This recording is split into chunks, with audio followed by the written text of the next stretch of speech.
And so what other giants need to be shut down? Well, we could pick out some easy ones like the Departments of Commerce or Energy or Education, which have utterly failed to accomplish their goals. But Scoreboard's going to go way out on the line. We say close down the EPA. Now, we know this is sacrilege inside the Beltway, that our environment would supposedly die if not for a federal monitor like the EPA.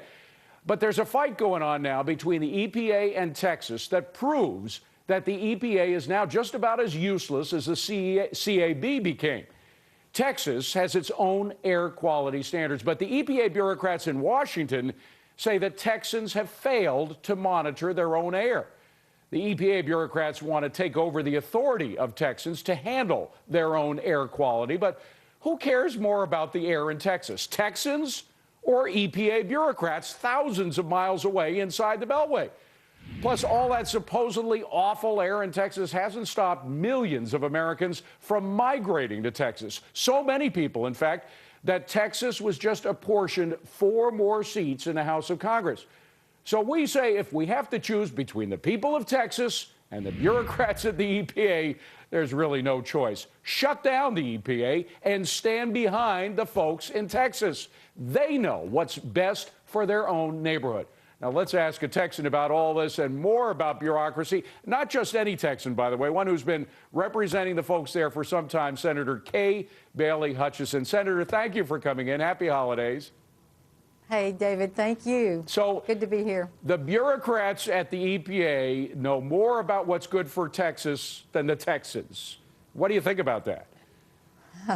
About the same thing that I think about the government takeover of our healthcare system, the FCC now wanting to regulate the internet, and now we have the EPA that has basically put in jeopardy 120 permits that are pending in the Texas Water Quality Board, and they're saying they're going to take it into the EPA.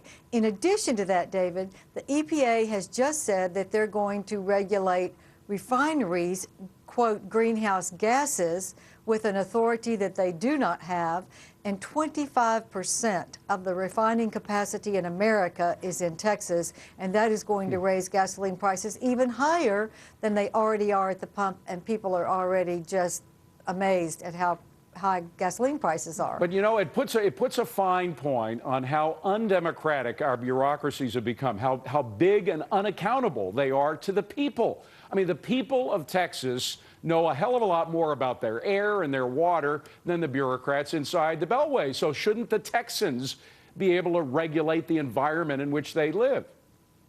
Well, and in fact, David, since Texas put in place its own program, we have lowered the emissions by 22% in ozone and 46% in nitrogen oxide, have done that through a voluntary program where the companies have come in and volunteered to do it a certain way, and the result has been very good. The final point on this, I mean, Americans are now, if Texas was so bad, would we have so many Americans migrating to it? I mean, you have so many new migrants coming into Texas from other states that you have just received 4 new congressional seats. That shows that a lot of Americans think that Texas is doing just fine without the help of the EPA. Well, of course, we just increased our population over the last 10 years by 20% to 25 million. And we have lowered the ozone levels and the nitrogen oxide levels. So we're doing the environmental part well in the program that we have set up. In addition to that, David, I have to say we have no state income tax, right to work laws, and tort reform. Right. So that's what has, in a combination, brought business to Texas. Texas likes business. We are a business-friendly state. We don't think business is bad. We think business is people creating jobs for other people. Right. And by the way, for those who don't know, before your tort reformed, a lot of doctors were leaving Texas because it had been so easy to sue doctors. The doctors that I talked to are all coming back. Everybody's jumping in. Well, let's talk about the FCC and the internet, because only 1 in 5 Americans think that the FCC should be involved in regulating the internet, and yet they're going ahead and doing it anyway. Again, the undemocratic nature of this bureaucracy shows its ugly head. David, the FCC was thrown out of court when they tried to regulate the internet in a Comcast case. They were thrown out of court. You know what they did? They came back in and found another section of the Act, the Communications Act, that they said gives them the right to regulate the internet. Now, the internet is the most successful free market enterprise that is now 1/6 of our economy because it's been allowed to grow unfettered by the heavy hand of government bureaucracy. And now this administration is coming in, and it was a vote of 3-2, party line vote on the commission, to say they're going to be the arbiters of what can go on the internet and what companies that are providing services can do.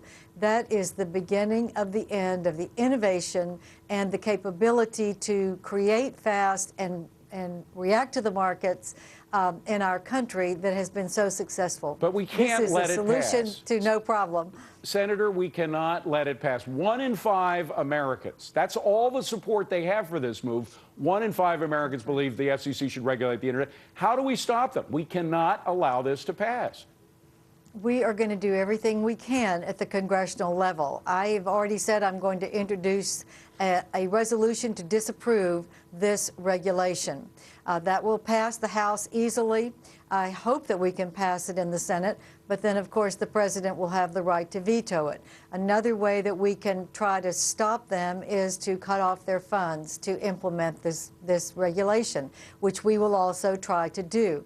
As long as the Democrats are in control of the Senate and the president believes that this is the way to govern, we're going to have a hard time shutting it down. But I hope enough Democrats will come alongside us in the Senate and the Republicans in the House and say this is wrong. Well, with only 1 in 5 Americans agreeing with them, I mean, they've got to be suicidal if they don't agree. I love the idea of defunding the FCC. That's a terrific. What about defunding the EPA? We got to run, but would you be in favor of that as well? Well, we certainly can do it in these where they're trying to go outside of their realm of authority, absolutely, and that's what we will try to do. I promise you we will try to do it. In the spirit of Alfred Kahn, God rest his soul, we hope it happens. Senator Kay Bailey Hutchison, good to see you. Thank you so much for being here. Happy New Year. Thank you, David. Same to you. And